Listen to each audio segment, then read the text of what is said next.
Air traffic చూసాం, road traffic చూసాం, see traffic వింటూనే ఉంటాం. షిప్పులు సముద్రంలోనే నెలల తరబడి నిలిచిపోయే సందర్భాలు చూసాం.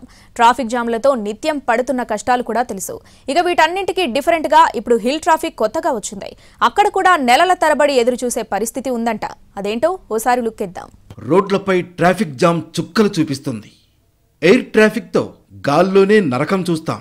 ఇప్పుడు 40 గ్రాముల జీడి ఇంగువ పొడి కొంటే 40 గ్రాముల జీడి ఇంగువ పొడి ఉచితం. ఇప్పుడు 40 గ్రాముల జీడి ఇంగువ పొడి కొంటే 40 గ్రాముల జీడి ఇంగువ పొడి ఉచితం. ఇక సీ ట్రాఫిక్ అయితే ప్రాణాలనే తీస్తోంది. ఇప్పుడు ఇదంతా కామన్ గా మారింది. ఎక్కడికి వెళ్ళినా ట్రాఫిక్ జామ్ అన్న మాటే వినిపిస్తుంది.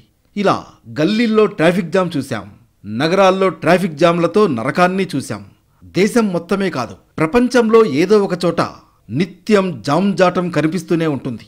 కానీ ఇది చూస్తే ఇక్కడ కూడానా అనిపించేంత రేంజ్లో ట్రాఫిక్ కనిపిస్తోంది. అడుగు తీసి అడుగు వేయలేని పరిస్థితి కనిపిస్తోంది. ఎస్, ఇది రియల్ సీన్. ఏదో సినిమాలో షూటింగ్ అంతకంటే కాదు. ఎవరెస్ట్ ఎంత ఎత్తుందో ఆ రేంజ్లో రష్ కనిపిస్తోంది. వచ్చేవాళ్లు వెళ్లేవాళ్లతో దారి లేకుండా పోయింది.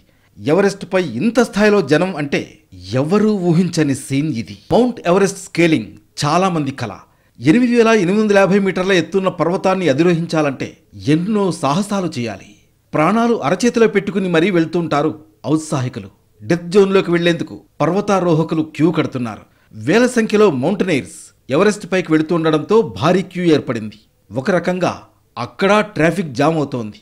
దీంతో హే భాయ్ జర దేఖే చలో అనాల్సి వస్తోంది. అచ్చంగా హైదరాబాదీ రోడ్లపై వెహికల్స్ నిలిచిపోయినట్లే ఎవరెస్ట్ పైన సీన్ కనిపిస్తోంది. కాకుంటే ఇక్కడ వాహనాలు మెల్లిగా కదిలినట్లే పర్వతారోహకులు అడుగులో అడుగేస్తూ మెల్లిగా ముందుకు కదులుతున్నారు. ఈ మధ్య కాలంలో ఇలాంటి సీన్స్ ఇక్కడ సర్వసాధారణమైపోయాయి. దీనంతటికీ కారణం అధికారుల్లో సరైన ప్లాన్ లేకపోవడమేనని చెబుతున్నారు.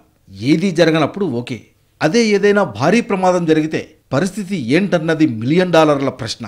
ఇక్కడ సహాయక చర్యలు చేపట్టాలన్నా ఇబ్బందే. పట్టు తప్పితే ప్రాణాలు పోవాల్సిందే.